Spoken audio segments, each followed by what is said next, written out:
Now, a family in Trelawney is this evening grieving following the shooting death of a relative during a robbery at her home in the parish. It's reported that Tamara Geddes was shot after refusing the sexual demands of her killer. More in this report. These bloodstained shoes are a grim reminder of Friday's ordeal. Cash and 2 cell phones weren't enough. Family and friends gathered after cleaning the blood from the scene at a home in Reserve District, Falmouth, Trelawney. Their words few, but the pain present. It's reported that about 8:30 p.m. on Friday, Tamara Geddes was at home when a man armed with a handgun entered and demanded valuables.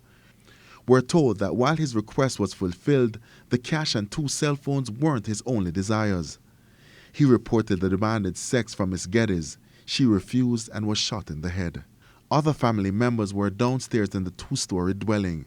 Tamara's distraught sister didn't hear anything. The little girl, after what happened, she went in my mother's room and make phone call to my cousin.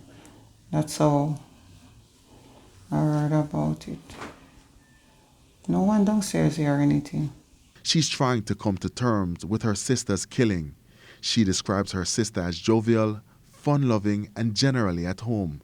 But what makes the killing more difficult for the family is that another sibling was stabbed to death in February. That's why I couldn't sleep last night. And I think about, call it 6 months apart. I was worried. So why we? The family can't think of what the unemployed woman could have done to meet this demise. They await the findings of the investigation being conducted by the Falmouth Police. Anthony Lugg, TVJ News.